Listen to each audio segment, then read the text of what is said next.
اللہ اکبر. ساتھی نے کہا پریشان کیوں, جاؤ ہاتھ دھل کر کے آؤ. جیسے ہی شیخ پارٹی ہاتھ دھل کر کے آئے اور آنے کے بعد اس نوجوان نے رب کی بارگاہ میں ہاتھ اٹھا دیے, دعا کیے تھے, فوراً آسمان سے کھانے کا ایک ٹفن نازل ہو گیا. وہ بڑا پریشان ہوا, یا اللہ تو نے کون سی دعا پڑھی ہے یار, آسمان سے دو ٹفن نازل ہو گیا کھانے کے لیے, کہاں کھا لو. دوسرے دن بھر چلتے رہے اور شام کا وقت ہوا, بھوک لگی. کہا یار بھوک لگی ہے کیا کرو, شیخ پارکی نے کہا بھوک لگی ہے کیا کرو. دوست نے کہا ایسا کرو جاؤ ہاتھ دھل کر کے آؤ. اللہ اکبر, کتنا آسان معاملہ ہے. ہاتھ دھل کر کے آئے اور انہوں نے دعا کر دی, فوراً آسمان سے کھانے کا ایک اور ٹفن نازل ہو گیا. 3 دن مکمل ہونے کے بعد چوتھے دن جب پھر بھوک لگی تو شیخ پارکی نے کہا یار بھوک لگی ہے کیا کروں.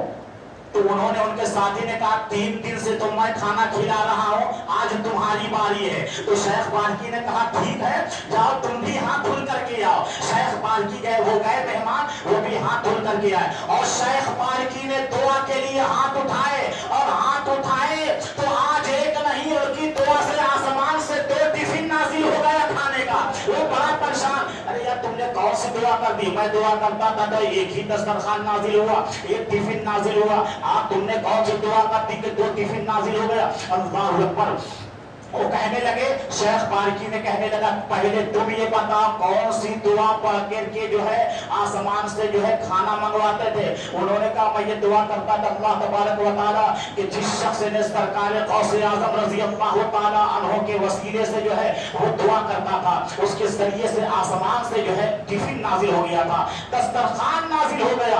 اللہ اکبر. اور شیخ پارکی نے کہا کہ یہ بتاؤ, ان سے کہا کہ اب تم دعا کیے, یہ بتا تم کیا پڑھ کر کے دعا کرتے تھے. اپنے ساتھی سے کہا, انہوں نے کہا سنو میں یہ دعا کرتا تھا اے اللہ جو شخص غوث اعظم کی بارگاہ میں رہنے والا 20 سال تک غوث اعظم کے خادموں کو, غوث اعظم کی بارگاہ میں آنے والے مہمانوں کو کنویں کا پانی بھر بھر کے 20 سال سے پلاتا ہے, اے اللہ اسی کے صدقے میں دسترخوان نازل فرما دے. اتنا سننا تھا. شیخ پارکی کے آنکھوں سے آنسو نکل گئے. ساتھی نے کہا رو کیوں رہے ہو, کہا جس کے صدقے میں 2 ٹفن نازل ہوا ہے نا وہ کوئی اور نہیں ہے, میں ہی شیخ پارکی ہوں. اللہ اکبر. کہا اس نے کہا کہ چلو, اس نے کہا جاؤ تم مکے چلے جاؤ, ہم سرکار غوث اعظم کی بارگاہ میں چلیں گے. کہا کیوں, ارے ہمیں جو کچھ بھی ملا ہے یہ صدقہ ہے غوث پاک کا. میں نہیں میں چاہتا تھا, میں جانتا تھا کہ بغداد والے بھی مجھے نہیں جانتے, آج مجھے معلوم ہو گیا کہ آسمان کے فرشتے بھی مجھے پہچانتے ہیں. جب غوث اعظم کی بارگاہ میں رہنے والے خادم کا یہ عالم ہے تو جو سراپا کرم ہو, کرامت ہو, اس شخصیت کا عالم کیا ہوگا. جب ان کے قدا بھر دیتے ہیں شاہان زمانہ کی جھولی, میاں محتاج کا جب یہ عالم ہے تو مختار کا عالم کیا ہوگا. آئیے میں آپ کو بتاؤں, سرکار غوث اعظم رضی اللہ تعالیٰ عنہ چلنے لگے علم دین حاصل کرنے کے لیے. ماں نے کہا بیٹا ایسا کرو, چاہے کتنوں مصیبت آ جائے, چاہے کتنوں پریشانی آ جائے, کسی مقام پر جھوٹ مت بولنا, جھوٹ مت بولنا, چاہے تمہاری جان ہی کیوں نہیں چلی جائے. سرکار غوث پاک نے کہا امی جان ہاں ہاں ایسا ہی ہوگا. اور جاتے جاتے راستے میں ڈاکوؤں نے گرفتار کر لیا, سب کا سامان لوٹ لیا. غوث اعظم کے پاس ایک ڈاکو ہے, کہا یہ بتاؤ آپ کے پاس کون ہے. کہا 40 اشرفیہ ہے. کہاں ہے میری صدری کے جیب میں. اللہ اللہ, اس سچائی کا اتنا اثر پڑا کہ سارے ڈاکو جو ہے پریشان ہے, اور اپنے سردار سے کہا ایک بچہ ہے ایسی بے کسی کے عالم میں بالکل سچ بولتا ہے, کوئی ڈر نہیں ہے, کوئی خوف نہیں ہے. جب ڈاکو کے سردار کے پاس غوث اعظم کو لے کر کے گئے ہو, کہا بیٹے سچ کیوں بولتے ہو. کہا میں نے ماں سے کیا ہوا وعدہ کیا تھا, اب میں سچ بول سکتا ہوں, جھوٹ نہیں بول سکتا. اس کے دل پہ اتنا اثر پڑا, ایک چھوٹا سا بچہ اپنے ماں سے کیے ہوئے وعدے کا احترام اتنا کرتا ہے, اور ہم خداوند قدوس کی نہ جانے کتنی نافرمانی کرتے چلے آ رہے ہیں, گناہ پہ گناہ کرتے چلے جا رہے ہیں. اس کا اثر ایسا ہوا تو جب ڈاکو کے سردار نے غوث اعظم کے ہاتھ پہ توبہ کیا, اور سارے کے سارے لوگ توبہ کیے, اور نگاہ غوث نے سب کو ولی بنا دیا. تو یہ توبہ کا اثر ہے. سرکار غوث اعظم رضی اللہ تعالیٰ عنہ نے سچ بول کر اتنے